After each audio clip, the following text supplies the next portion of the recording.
kebaktian anak muslim dengan orang tua non-muslim itu hanya terjadi ketika di dunia. Begitu mati, pisah mereka. Tidak bisa dapat warisan, tidak bisa mendoakan, tidak bisa mensolati, dan seterusnya. Open Mic ANB.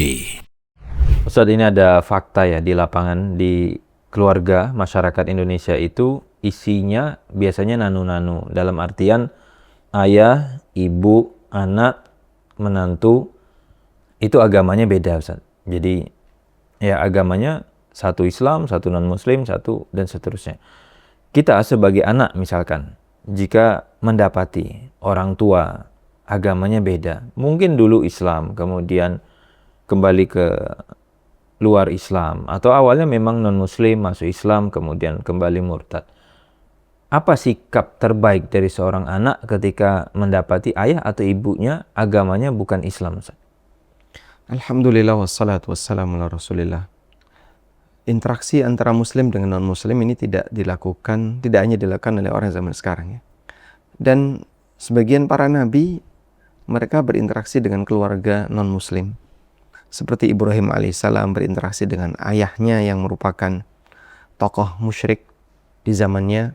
Demikian pula para sahabat, bahkan termasuk Rasulullah SAW sendiri, beliau berinteraksi dengan Abu Lahab, beliau berinteraksi dengan Abu Talib, dan beliau berinteraksi dengan beberapa keluarga beliau yang non-muslim. Jadi interaksi dengan non-muslim itu sudah banyak terjadi di masa silam. Maka kita tidak akan kesulitan untuk mendapatkan contoh gimana sih interaksi yang tepat. Jadi karena mereka ini non-muslim, di situ ada interaksi yang boleh dan ada interaksi yang nggak boleh. Interaksi yang boleh diantaranya adalah tetap menjaga hubungan baik, kemudian menjaga silaturahmi. Karena nasab itu tidak hilang, walaupun beda agama.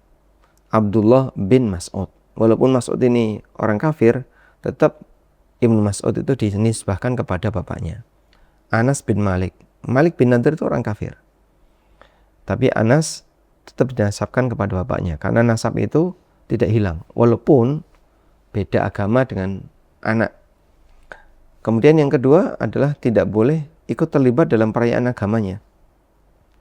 Dan Allah tegaskan di surat Al-Kafirun, lakum dinukum waliyadin. Agama kalian punya kalian dan agamaku punya aku. Artinya dalam urusan beragama kita tidak harus saling ikut. Muslim tidak harus ikut urusan agamanya non-muslim, non-muslim jangan ikut urusan agamanya muslim.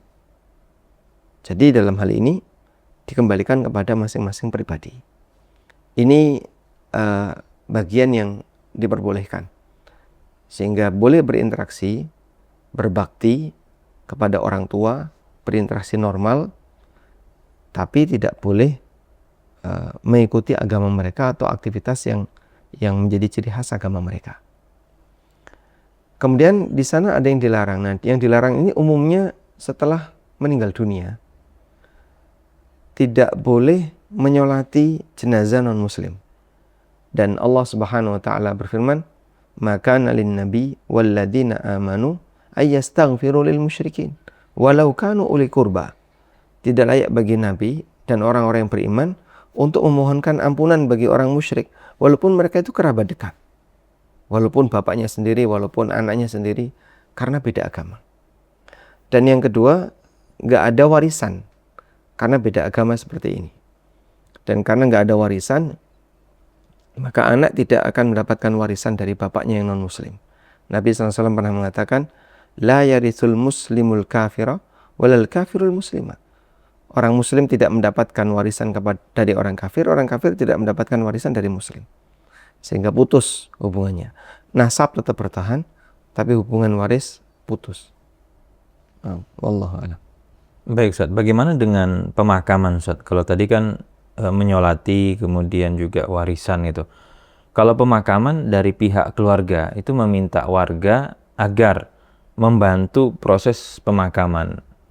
Ya, mungkin membantu mengangkatkan, membantu mungkin menguburkan. Dan kemudian yang kedua, apakah ini diperkenankan jenazah dari non-muslim dimasukkan atau ditempatkan di pemakaman yang di situ sebenarnya pemakaman muslim karena pihak keluarga inginnya bergabung di situ. Jadi ini seperti apa untuk pemakaman, Ustaz? Ketika eh, dia mati dalam keadaan non-muslim, maka pada asalnya ditangani sesuai dengan cara agama dia. Tapi kalau misalnya dalam proses pemakaman itu keluarga meminta untuk dilayani oleh masyarakat karena tidak ada dari agama si non-muslim ini, ya boleh jika sebatas untuk dimakamkan. Ali bin Abi Thalib radhiyallahu anhu pernah melaporkan kepada Rasulullah SAW, "Ya Rasulullah, qad mata syekhun kabir." Ya Rasulullah, orang tuaku sudah mati, yaitu Abu Thalib. Dan Abu Thalib ini non-muslim, matinya non-muslim. Lalu Nabi SAW mengatakan kepada Ali, "Idhab fawari." Silakan kamu kuburkan. Lalu dikuburkan oleh Ali. Di posisi Ali seorang muslim, bapaknya non-muslim. Sehingga ini jadi dalil bahwasanya muslim boleh memakamkan non-muslim ketika dia tidak ada yang ngurusi. Sehingga diurusi oleh muslim dengan cara, pokoknya yang penting bagaimana dia dimakamkan. Baik, mungkin ke bakti Ustaz ya. Bagaimana sikap bakti anak kalau orang tuanya tadi meninggal kondisinya non-muslim? Jadi kan upaya waktu hidup mungkin mendakwahi, mungkin berbuat baik dan seterusnya sudah dilakukan maksimal. Lalu ketika meninggal ya sudah berupaya tadi memakamkan dan seterusnya. Setelah ayah ibunya nggak ada tapi waktu meninggal non-muslim, apa sikap bakti anak yang bisa dia lakukan terhadap kedua orang tuanya itu Ustaz? Begitu sudah meninggal non-muslim ini, maka putus hubungan. Putus hubungan dalam arti doanya nggak sampai, sehingga nggak bisa mendoakan yang bersangkutan. Maka bagaimana anak ini bisa berbakti kepada kedua orang tuanya dalam bentuk mendoakan? Nggak bisa, karena dia mati non-muslim. Kemudian di sini berarti kita mendapatkan pelajaran kebaktian anak muslim dengan orang tua non-muslim itu hanya terjadi ketika di dunia. Begitu mati, pisah mereka.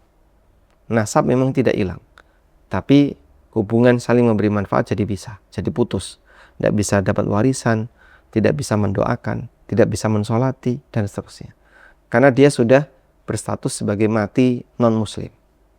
Maka putus aneka memberi manfaat dari anak kepada orang tua setelah itu.